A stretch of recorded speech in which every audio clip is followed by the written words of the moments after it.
So hello, everybody. Good evening. My name is Yulia Kosko. I'm the founder of Svitlo Education, a charity registered in England with a very important mission to empower the next generation of Ukrainians to become global citizens and social and political leaders.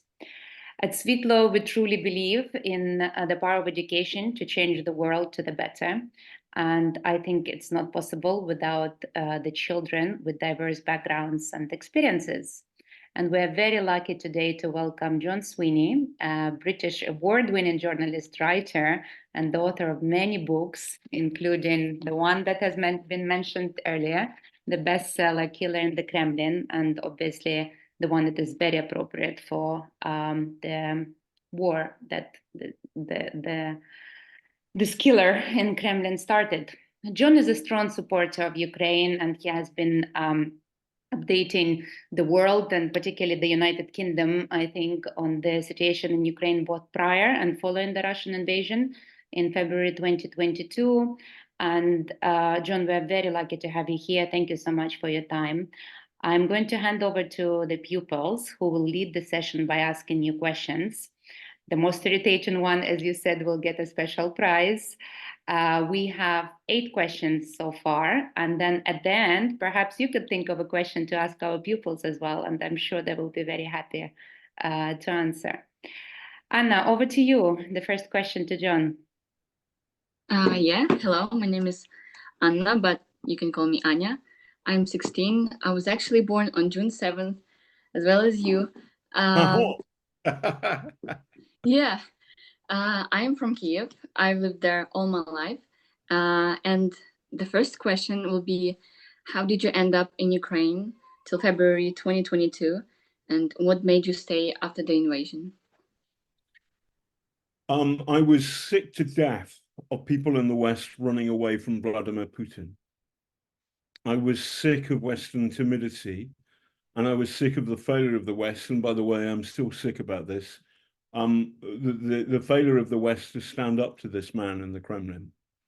And I felt I'm not going backwards. I started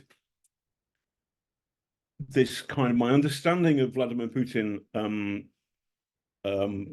happened or started in 2000 when I went to the war in Chechnya in February, and I saw evidence of Russian war crimes. I saw evidence and interviewed a victim, a little girl who was 8 at the time, who was the only survivor. There were 7 people in this Volga car, and everybody else was killed. And she was so little, she was lying on the back of the back window. And when the Russians bombed a white flag refugee convoy, she was blown out of the back window and she survived. And her mother and father and brothers and sisters and a cousin were killed. And I interviewed her in hospital in Ingushetia.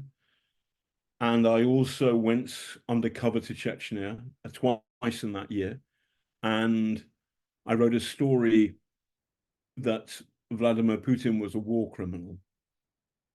And according to there's a guy called Feltinsky, if I pronounce his name correctly, who wrote with Litvinenko, who was poisoned with polonium. He wrote this book called Blowing Up Russia about the Moscow apartment bombs. And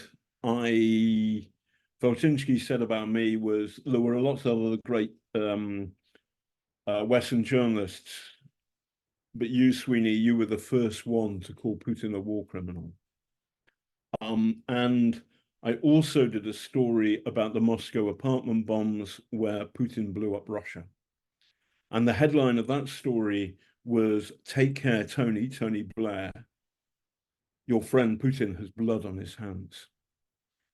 There was another thing, which is that I'm an old war reporter. I've been a war reporter since '88. And I understand simple things. That if you attack, you need many more people than if you defend. And Anya, the normal ratio is 3 to 1. You need 3 attackers for every defender. But the Ukrainians were fighting like tigers. So 3-to-1 ratio was wrong, better 7-to-1. At the time of the invasion, the big war, the Ukrainians had 200,000 in the army, but there was another 100,000 in the police and customs. There were 300,000 people under arms in Ukraine, which meant that the Russians had to hit it with not 3 times as many, 900,000, but 7 times as many people. 7 times 3 is 2.1 million. And the Russians invaded Ukraine with 200,000. And all I said to myself was, I'm going to stay in Kyiv. I'm going to watch the Russian army fail because they're not going to take Kyiv. And all I need is a hole in the ground and a bottle of whiskey. And I just sat there waiting for my mathematics to come true. And lo and behold, it did. There was also, I have to say, a kind of feeling that this was, and I'm not that old, but it was what I've read about being in London during the Blitz in 1940, when Britain stood alone against the Nazis after France and the rest of Europe had been taken by the Nazis. And this tremendous sense you read about in London in 1940, that all everybody wanted to do was listen to jazz and go dancing and drink beer, but they have to fight the monster. And it felt exactly the same in Kyiv in 22.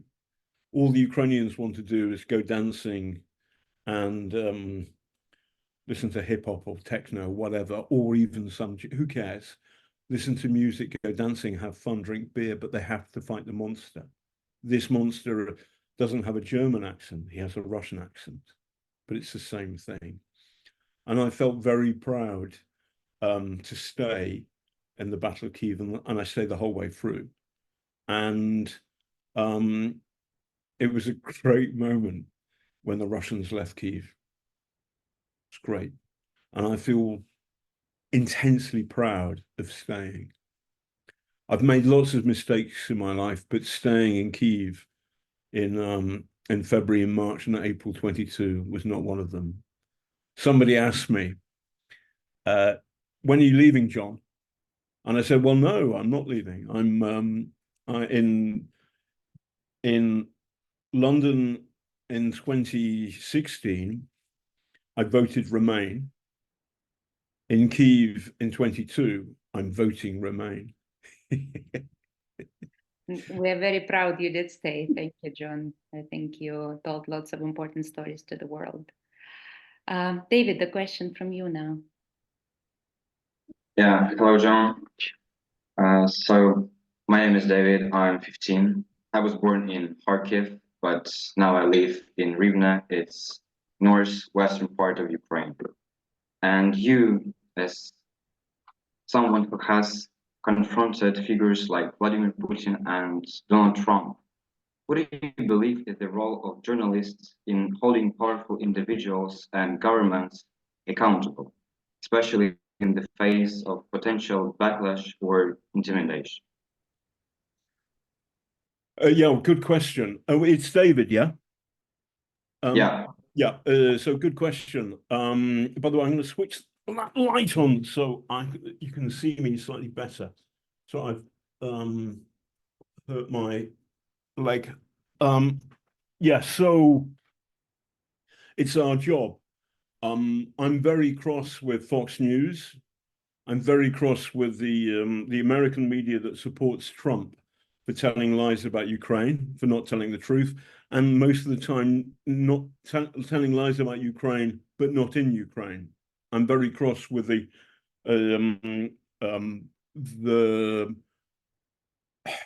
I'm less cross with the rest of the media who have got bored with what's happening in Ukraine. And this is a real problem. There is a problem of Ukraine fatigue, but it's our job to make people care, make people understand what's happening. I've been to Kharkiv. I was in Kharkiv in June 22.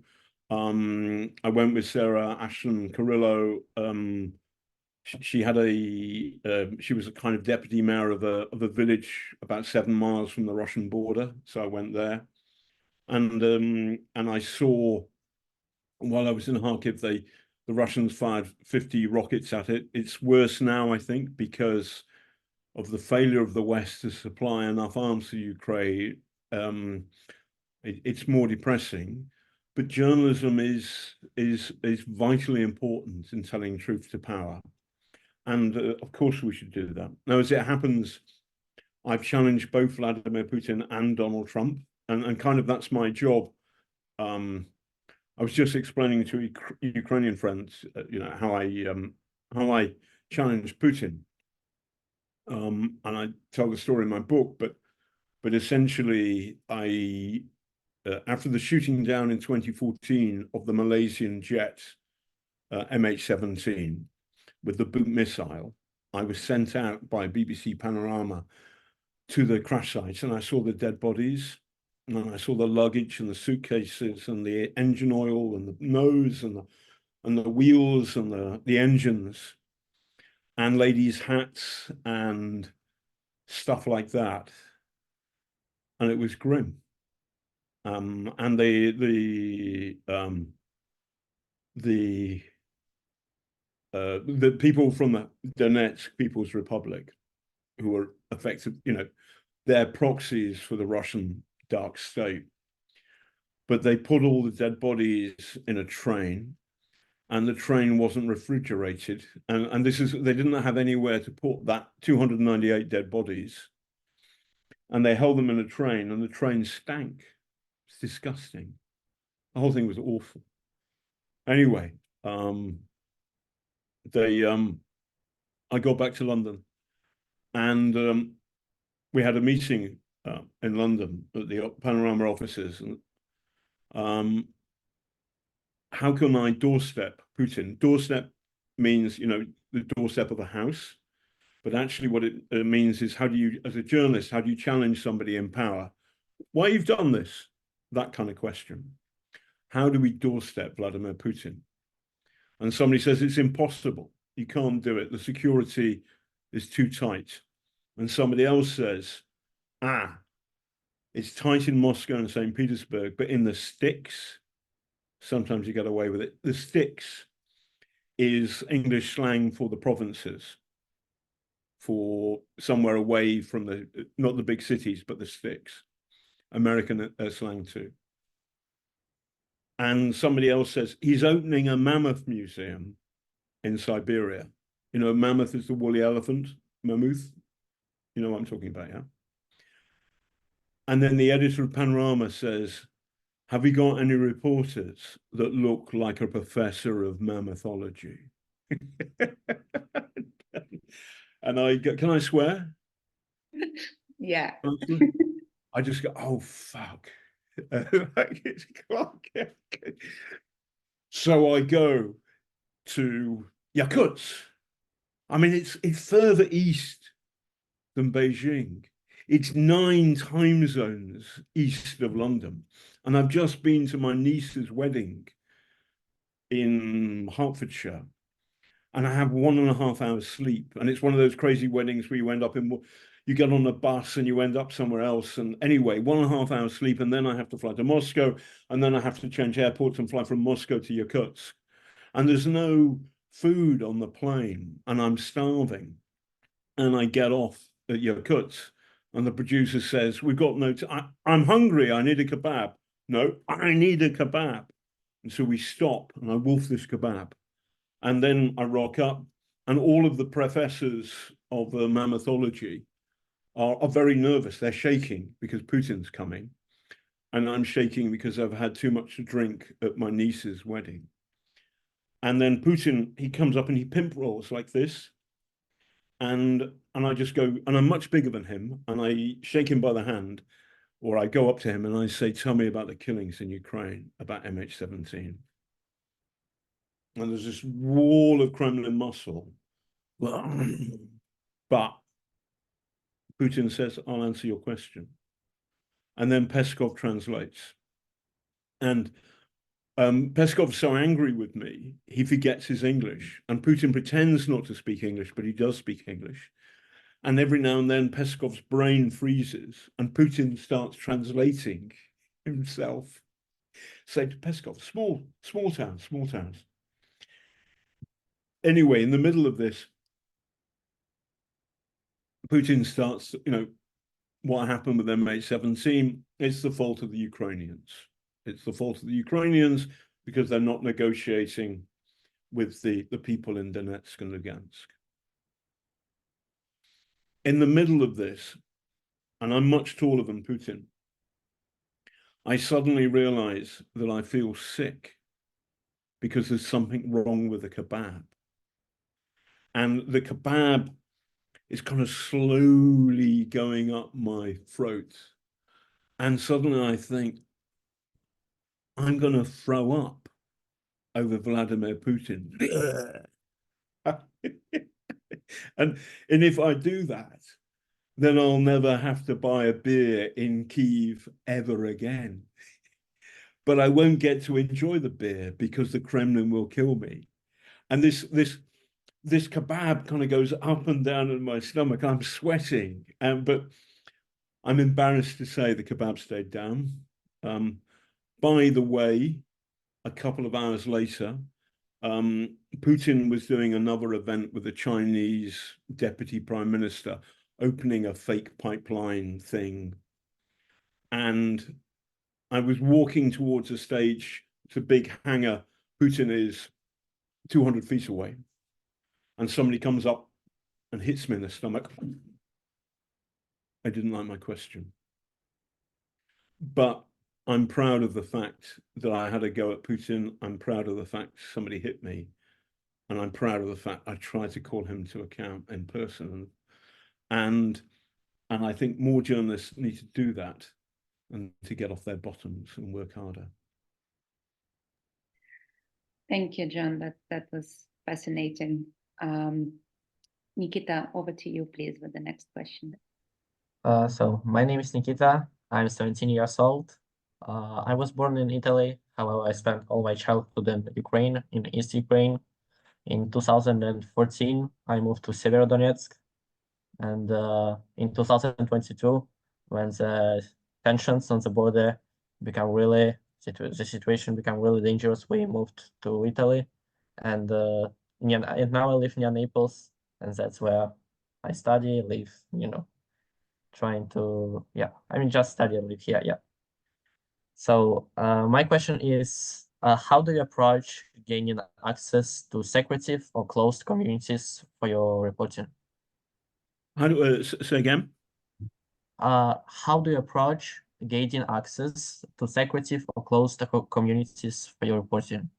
Which bit? Sorry, to secretive communities. Yeah, Yeah. secretive or closed in some way. Il mio italiano è pessimo, francamente. Non fa niente. Sorry, in English. No, il mio italiano è pessimo, francamente. Una battuta, ma non è divertente. Which by the way, c'est żart, jest śmieszny in Ukrainian. In Russian, это шутка не смешная. The answer to your question is that you try and build some kind of relationship with people who can be difficult or strange or hate you. And a good way of doing that is by being funny and cracking jokes and being not stiff, not being frightened, but being confident and also funny and also mocking yourself. So, by the way, what I said in Italian was, I'm sorry, my Italian's rubbish, but una battuta ma non è divertente, it's a joke, but not a funny one. In Ukrainian, c'est żart nie śmieszny. In Russian, это шутка не смешная. Forgive me if my Ukrainian's rubbish. But what you try and do is get across to people that you're not a monster, you're not going to kill them. The reason I'm wearing this silly orange hat is because it gave me great luck during the Battle of Kyiv, when a lot of Ukrainian soldiers and policemen were very paranoid. A lot of people were paranoid, Russian spies everywhere. I was arrested on day 2 for being a Russian spy. And I had an argument with the guy who arrested me, who wasn't in a proper uniform. And I said, well, you're not a policeman. Give me your passport. And okay. And anyway, Russian spy, Spionka Russia. I'm not a Russian spy. And I said it with that kind of confidence, and they found me annoying. I just said, Google me, look me up, look up at my Twitter picture, Google me. And Russian spy, and they phoned up the SBU, and I was booked in to see, this is day 2, February the 25th. I'm booked into the SBU headquarters. Can't reverse it. And it's not a safe place to go to on day 2 of the big war. And then the guy did Google me, and he comes up to me and he says, so you've met Vladimir Putin? Yes. And I asked him about MH17. And he said, you've met Trump? Yes. I've met Trump. I challenged him about his connections with the Russian mafia. And Trump walked away. And the guy who's arrested me says, I think you have an interesting story. And we've become great friends. His name is Vladimchenko. He's in Ukrainian Special Forces, and we're good friends. He's a great guy. He's got me in 22. I went to Bakhmut 7 times, and he got me into Bakhmut when the Ukrainians still were there 5 times, and twice I went on my own, just to show him that I could do that. But so the answer to your question is, if you can tell a joke, if you can get through to people, then the risk to you is reduced and people will warm to you. So in Russian, I did a story about how corrupt the Sochi Winter Olympics were in Russia. And there was a horrible thing that they did, was they built this road, and there was a poor village, and the road blocked the route the kids would normally take to their school. And it used to be 20 minutes to walk to school, and then it became like an hour and a half. And they should have built a tunnel underneath the road, but the corrupt oligarchs couldn't be bothered. And so the people in this village were very angry, and it became a story for the Western international press. And so that was why I was there. But I was arrested by the FSB because it was close to the border with Georgia. And they're all saying, you're a Russian spy. And there was a guy with a gun, and you're a Russian spy. And I looked at him and I said, Ya glupi gnom.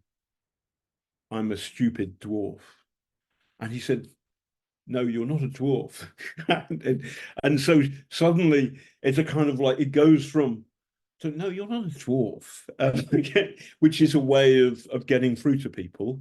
And so what I'm trying to do is communicate with people who are going to be difficult, and you try and find some human way to get through to them.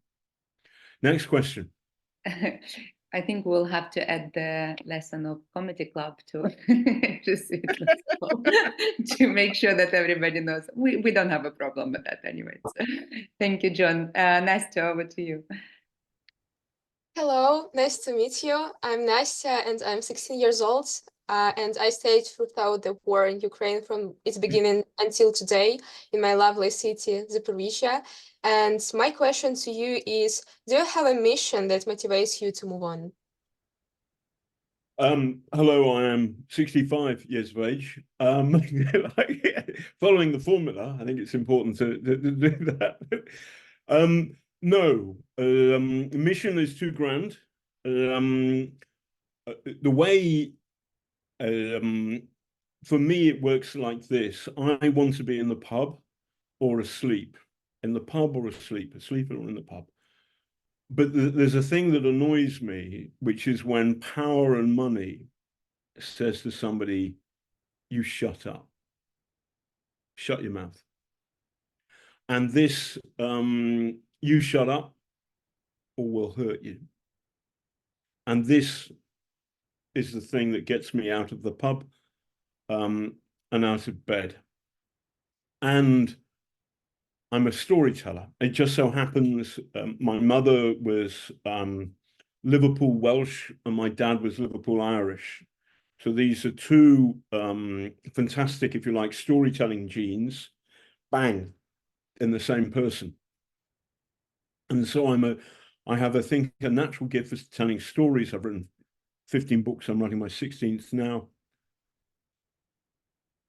And the stories that matter are the stories that power and money don't want told.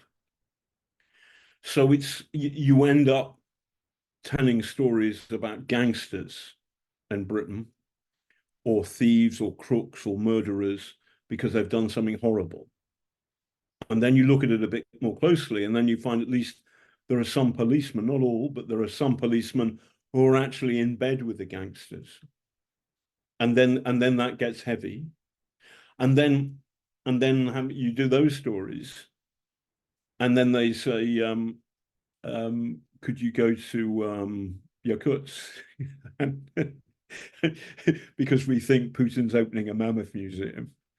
And then so that's how you end up. So there isn't a mission, but there is this feeling of I want to tell the stories of, for example, of the 298 people who were killed on that plane that went down. I want to tell the stories of the poor Ukrainians who have suffered so much. I remember, I mean, for example, I was in Kyiv and I got up very early. After the day after, the evening, it was at night, the Russians fired, I think, 2 missiles into the Kyiv TV tower in early March 22. And I got there so early, I saw the people from the mortuary, the morgue, take away an old man and a mother and her 5-year-old daughter, their bodies, wrap the bodies in blankets, put them on a stretcher, take them away to the mortuary, the morgue. And the Russians are saying they're not targeting civilians. Well, I knew that to be a lie because I'd seen it with my own eyes. And so it's not a mission. I just want to tell the truth. And I want to stand up for ordinary people who can be quite extraordinary, and stand up and give a voice to the people who might not have a voice, who are trying to be, the bad people are trying to intimidate them. Well, I'm going to try and help them. That sounds too worthy. I also like annoying, powerful people. It's just kind of funny. I can relate to that. That's very comprehensive. Thank you, John. We have, so I think there are quite a few inspiring writers in Svitlo School, and we have our student newspaper, and we have a blog run by students. Our Instagram account and TikTok is run by, the content for the post is made by children as well. So the next 2 questions is about writing, because I think a lot of children will find it interesting to perhaps even start their own books. Lisa, next question from you. She's our director of the Svitlo newspaper. Hello, I'm Lisa. I'm 17 years old, and I was born in Brussels, Vinnytsia region, and now I'm here. And first of all, I want to thank you for your time and this meeting. And my question is, when did you know that you want to be a writer, and what inspires you to write your first book? I was at school doing an English composition, and my English teacher said, there's only one person who can write in this class, and his name is John Sweeney. And everybody else went boo like that. But there's a kind of moment, but I think I actually haven't, it's a good question. It's an irritating question. You're winning on the irritating question front. I think I had a natural gift for storytelling, And then I can remember writing, you know, detective stories when I was a kid, and this kind of urge to write stuff. By the way, I'm actually writing a biography of Navalny right now, and I've got to deliver it. I've got to deliver 90,000 words by May the 6th. And I've written, it was commissioned after he was killed, so I've had to write it in a real hurry. I've written 60,000 words, and I have to write the next 30,000 words in the next couple of weeks. And I can't type properly, so I type with 2 fingers. Isn't that stupid? Anyway, my first book was, I reported on the Romanian Revolution. And at the time, I was a young reporter on The Observer, and I had a terrible job. I was the gossip columnist. I would write stupid stories about trivia from London's publishing parties, people drinking champagne, eating vol au vents. It's rubbish. I hated it, but that was my job. Then the Americans overthrew General Noriega, who was the gangster president of Panama. This is in December 1989. So all the good war reporters on my paper, The Observer, were in Panama.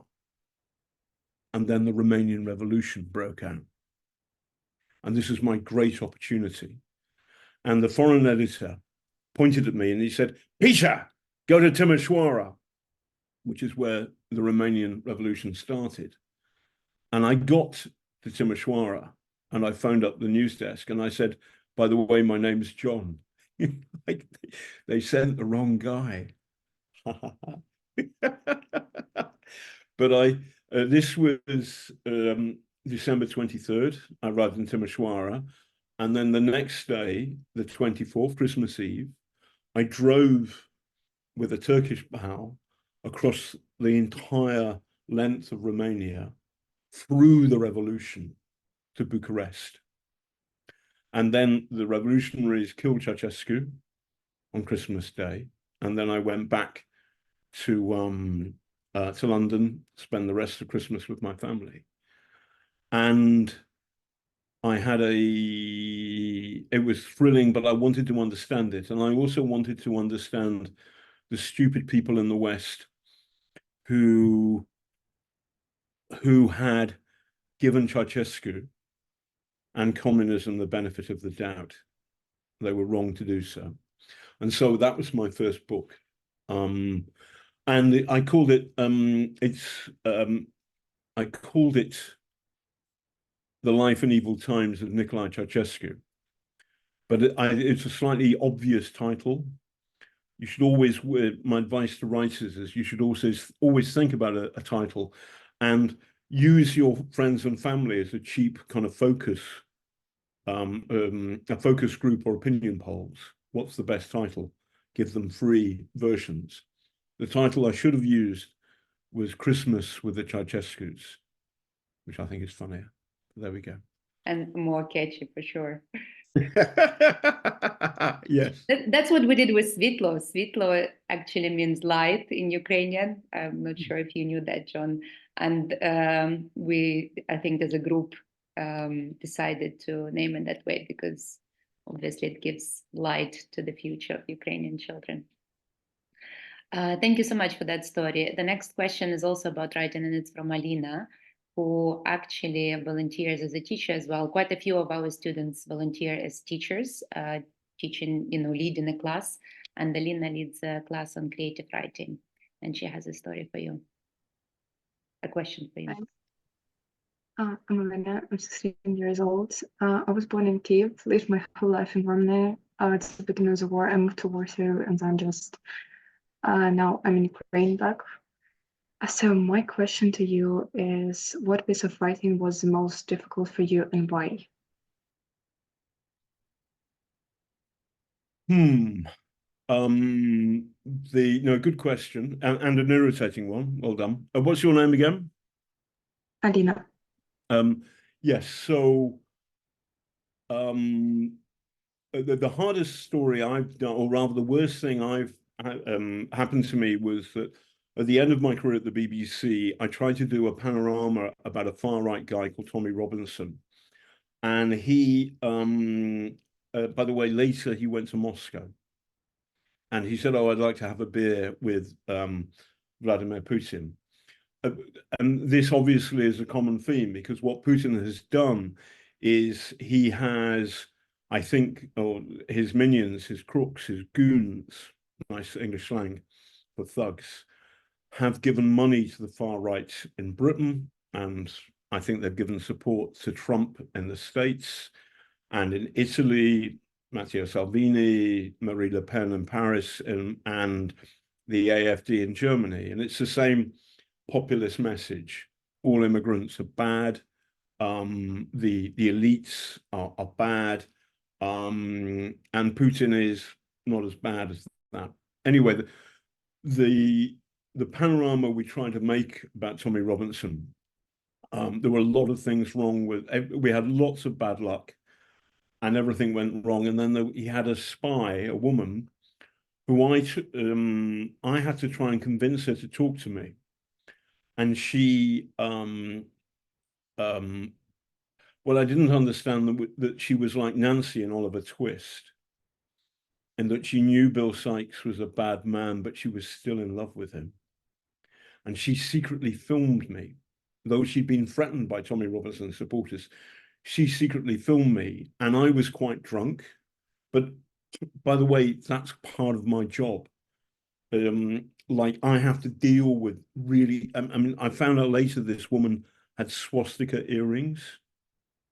And like, it's my idea of fun is not going to the pub with a Nazi, but that's what I had to do to get to the bigger Nazi. Anyway, he put a film out of me and he edited it very, very unfairly and cruelly. And BBC management, my bosses, were horrified. But of course, none of them have ever been to Donetsk after MH17 was shot down, or to Yakutsk to go to a mammoth museum, or even go drinking with a Nazi to get another Nazi. So it was very frustrating, but there was and this was in London. So the worst thing I've had to experience was being threatened by members of the far right in London, while my own bosses at the BBC weren't defending me. And it was awful. And I had to leave the BBC. I don't know if you know, but I did a panorama about the Church of Scientology. Have you looked that up yet? It's quite funny. There's a moment, I did a panorama about the Church of Scientology, which I say is a crazy cult. They say I'm a liar and psychotic. Thank you. And anyway, in the middle of this, under massive pressure, I have enough of them.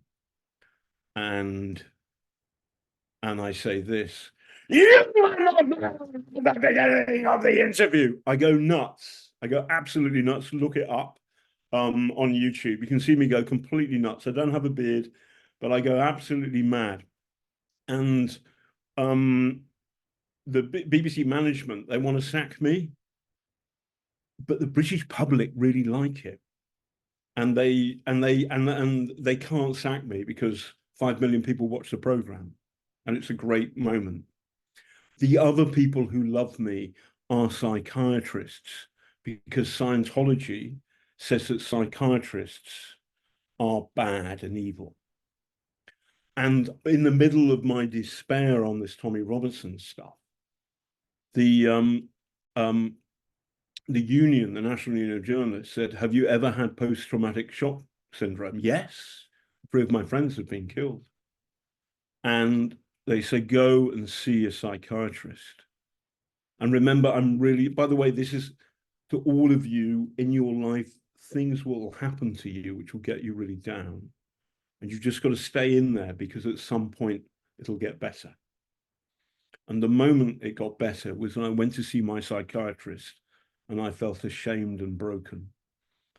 And my psychiatrist said, before we start, Mr. Sweeney, I just wanted to say, I loved your film about the Church of Scientology. And he wrote a beautiful report. Anyone under extreme pressure can crack. And the BBC hired a professor of psychiatry to shoot down my psychiatrist report. And the professor of psychiatry said, I loved your film on Scientology. What do you want me to write? And that cost the BBC £100,000. So remember, you never know what's going to turn the corner. And then I did a podcast about Ghislaine Maxwell, which hit #1 on the podcast charts.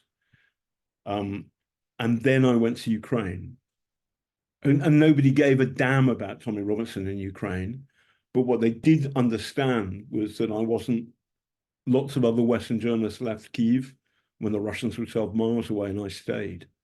And there's this wonderful thing I have, and this is why I'm very grateful to Ukrainians and Ukraine, and I will stand by you until you win, because you helped save me and you gave me another chance.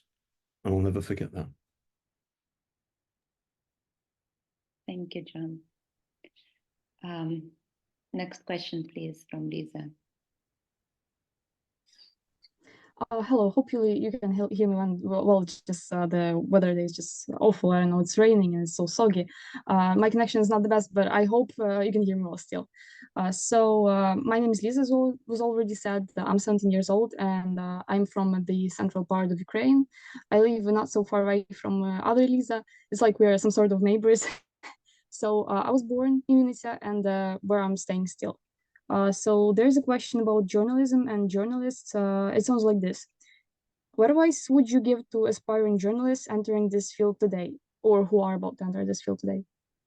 Oh, say what's the last bit again? It sounds like this. What advice would you give to aspiring journalists entering this field today, or who are about to enter it nowadays? So the difficult thing, it's very difficult these days to get in, but what you should do is write about something that you know about, and then become an expert on it. And even though you're young, you can master a field, and then you become an expert, and you understand something. Now, it can be, I mean, listen, there's a war going on, but there's also all sorts of other fascinating things about Ukraine. So, by the way, this isn't, you can do a number of these things, but you start learning a specific thing, which, so for example, ancient Paleolithic stuff, are the dinosaurs in Ukraine? I don't know. By the way, quick joke. My Ukrainian landlady, who was lovely, when I was renting an apartment in Kyiv, I'm now in London because I've broken my leg. I'm waiting for that to get fixed. But she had a little dasher by the river, by the Dnipro, and it was summer, and I was about to dive in, and it looked Africa. It was very hot, and remember, I'm English, where it rains all the time, and I just stop. And there's, my landlady and her family and her father who's cooking every food, the barbecue and everything. And I said, by the way, are there crocodiles in the Dnipro? So become an expert on crocodiles, and there are no crocodiles in the Dnipro, but become an expert on a narrow thing, and then write a story about it, and then do a podcast about it, and then do a radio feature about it, and then try and get a television company interested. And then what you're doing is you are selling the same story 10 times through 10 different bits of media, because you have become an expert on this one thing. So rather than concentrate on the big stories, go and walk your own path, but really get to understand, and quite quickly, you can become interesting. If you found something out which nobody else knows that it's interesting, then you've got a property. And by the way, the other thing is, in the course of doing this stuff, of one particular point of interest, and it can be very, very narrow. You'll also learn how to get on with people, how to get information out of people.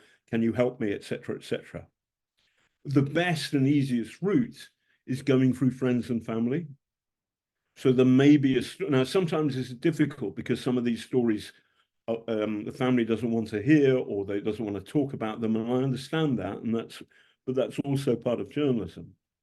But at the same time, you can go away and build on something and and have a go. So that's the advice. And once you've got that expertise, flog it, and do a whole variety of things. So you phone up an English magazine, and then you phone up a German magazine, and you phone up a French magazine, or email them because you can use Google Translate, and then off you go. That would be my advice. Thank you, John. I think it's important to say as well that drinking is not compulsory, right? No, I'm a drinker. Listen, I mean, there are lots of good people who aren't drinkers, but I'm a drinker. So, but having an ability to get on with people, make people laugh, helps. Absolutely. Also, you should wash in the morning and in the evening. Yeah, and wear clean clothes. Yeah, brush your teeth. Yeah, I mean, when you speak to somebody in person. Because people, it helps if you're charming or you're funny or beautiful. I'm neither charming nor beautiful, but I can be funny, and so but you've got to use what you've got to try and get your foot in the door, to try and to get people to talk to you. But the other thing is that journalism is a joyous profession. It really is. We do a lot of dark stuff, but there are moments of real beauty. Now, by the way, I'm running this book about Navalny, and I know lots of Ukrainians don't like Navalny, and I understand that, but Putin had him murdered. But I've just been watching the CNN documentary about Navalny, and this moment where he phones up the poisoner and pretends to be an aide to Patrushev, and he asks, so how did you do it? And then this idiot poisoner goes, well, we put the Novichok on the seam of the underpants. What color were they? Blue. And he just blue. And then Grossev, this brilliant guy from Bellingcat, who found out the numbers of all the poisoners and who they were, he's going, oh God, because they've got the poisoner. It's an amazing gotcha moment, and I live for those moments. And I live for the moment I doorstep Putin. And after when I was in Russia and Moscow last time in 2018, I was doorstepped by the Kremlin media, and they were having a go at me, and I just had a go at them, and the guy backed off, and I said, "Excuse me, the journalists here from the Kremlin media are trying to doorstep us, but they've done it so incompetently, they're now walking away." So anyway, enjoy yourselves telling stories. I'm very happy to talk for a lot. How much time have we got? We have one more question from the children, and Okay. then you can ask them, or maybe the audience has questions for you, and they can either do it in person or write it in the chat. Sure. So one more question from Margot. Hello, my name is Margot. I was born in Dnipro and I'm living in Dnipro. It's a lovely city. And I'm fond of reading, especially detectives, also writing as well. And my question is, how did you find out about Svitlo? And what interested you in meeting with Svitlo students? By the way, Dnipro is a great city, and I've made a film called Under Deadly Skies, which is available on Amazon Prime and Google and elsewhere. Under Deadly Skies, John Sweeney, and it starts with the Russian rocket in Dnipro in, was it January 2023, which killed about 50 people. And yeah, we interview some of the mums with their kids who lost their friends in that, and it's a film. We shot the film in February 23, and we went to Dnipro and we interviewed a torture victim in Kherson, and we went to Chasiv Yar and all of that. Svitlo, what happened was that Yulia got in touch with me through my website and came around. And I think she gave me you gave me alcohol, didn't you? It didn't start with alcohol, no. Oh, okay, it didn't start with alcohol, but anyway, she gave anyway.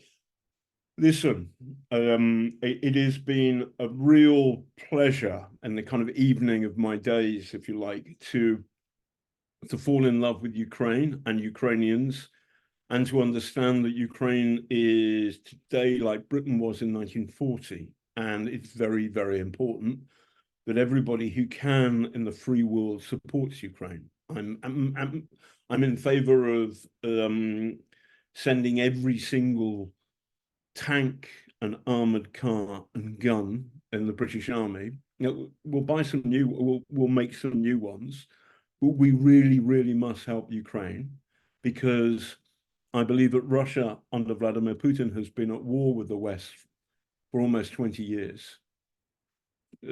And that if he wins in Ukraine, then we're next. So it's much better that we help Ukraine fight this war. And part of that is information. Part of that is helping young Ukrainians speak English, which is the international language. By the way, there's a wonderful book, which if you, I think it's The History of English. And it sets out, there's an interesting, why is English the most successful international language? And there are a number of reasons for this. One of which is that we went to America first, or North America first, and all of that. But another reason is that there is something Lego-like about the English language, in that what happened was it starts roughly in about 700 or 800 AD, and then I'm going to do it this way. This is London down here, and this is the north up there, and the Vikings speak Norse on this side, and here they speak Anglo-Saxon, and the two languages don't match, and so they develop a kind of trading language. Now they've done the Africans and the Arabs did this with Swahili, so they can talk to each other. And the moment you do that, instead of having endings, for example, genitives which finish with of, rather than you change the ending of the word, you just have of the preposition. It makes it easier to talk to somebody if you do it more simply. And it's kind of like a Lego brick language. And so English is a language built for people who might not speak it as their first language from 800 AD, or Common Era. And so, for example, Old English and Anglo-Saxon, the plural is N. Children, oxen are two very rare survivors. Everything else is S, because S is so much easier as a plural than children and oxen. And so you've got this amazing tool. And there's something beautiful and powerful. By the way, when the French invade in 1066, the Norman invasion, you have a third language which comes in, which means, so for example, Verlaine is the great poet of France, and he has 8,000 words in his vocabulary. And Shakespeare has 24,000 words in his vocabulary, 3 times as many. And part of that is because English is based not on one language, Anglo-Saxon, but Anglo-Saxon and Norse and French. And so, for example, we have a word for pig, the animal, and then we have the French word pork, which means the meat of the animal, and there are 2 different things, pig and pork. So you have an amazing play of language and all of that. So I love this thing, and I'm a writer, and so long as Yulia keeps on supplying me with bottles, I'm going to keep on. Sorry, that came out wrong. So long as I can help Svitlo, then I will happily do so. And everybody else. I feel like I have to defend myself now. No, I'm being silly. But the idea of helping an online charity simply by giving you a sense of what it's like to be an English writer, a British writer, is lovely. I've also, Vlad Demchenko, a guy who arrested me on day 2, he brought me to his unit, and they're all learning English so they can work out how to fire a gun, or what are the British instructions, etc., etc. And we start talking, and then I start defending Russian liberals, which they don't like, and we have really quite a good argument. And they've all got guns and I don't, but also this is Ukraine, and so there's a kind of but the more I can help Ukrainians speak English, the better. Equally, I'm learning Ukrainian, and the only phrase I'm really good at is Putin Hulia. Thank you, John. I mean, Margot, it was a good question, and I think that the audience deserves a story. So we had an event that everybody is obviously aware of, second anniversary of Svitlo School, and I reached out to John, as he said so, and invited him. But unfortunately, he injured his knee. That's a story for another session, I think, how that happened, right, John? Yeah. Yes. I fell over on black ice in Kyiv, and I broke my knee. And then I offered to deliver a piece of honey cake that we had at the event, but then there was none left, so I delivered the red wine from Odessa that we were drinking at the event. And yeah, don't bother with the honey cake again. Exactly, that played the trick. But I think the moral of the story is, 1, drinking is bad. 2, go for things. If we if I haven't just tried to invite John, if he hasn't replied, if he wasn't open-minded enough, or I wasn't brave enough, he wouldn't be here with us. So that goes back to his advice of, write a story if you want to be a journalist, and then approach lots and lots of publishers or newspapers. We all know that for Harry Potter to be published, there were 10 or 15 refusals before, and usually that is the case with many stories and many trials. Well, thank you so much, John. I mean, this was brilliant opportunity for pupils, and of course, it's not just about English and your entertaining nature. It's about us feeling supported by, by people like you. And honestly, my personal gratitude to you for keeping Ukraine up on the news. And at Svitlo, we look forward to welcoming more speakers and volunteers. And so if anybody knows anyone else, I think it would be really nice to carry on with our series of incredible people to talk to Svitlo students. So I think there are 2 things we have to decide on now. Do you have a question for our students, John? And who is the winner with the most annoying question to you? I've forgotten, I think, is it Pagina? Sorry, I'm pointing my finger, but it's pointless. You've got the glasses on, and you're sitting underneath Lisa in my screen. Me? Yes. So you win a copy of this. I will work out some clever way of it arriving. Well done. And I'm very happy to do this another time. So my question to you is following it. Is it how do you say "God save the Queen" in Sergic? Can you repeat that? How do you say?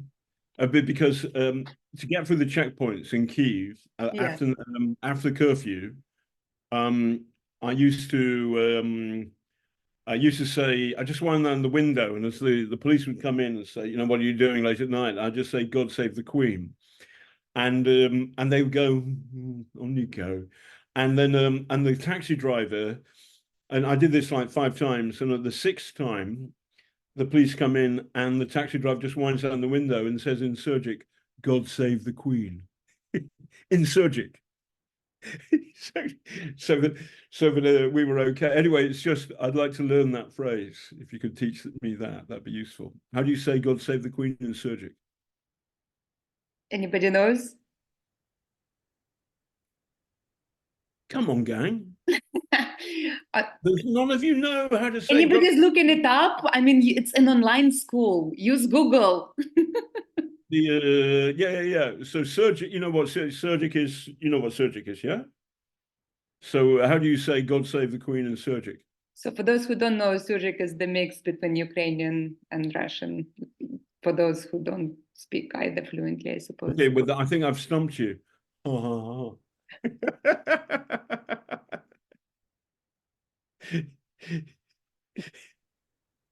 Shall we return in? Yeah, Hold go on. ahead. There are several ways to say it in Surzhyk because you can mix up different words from different languages. Okay, It's give me hard. one. Give me one. Бог береги королеву. Just like this. Oh, again, repeat. Бог береги.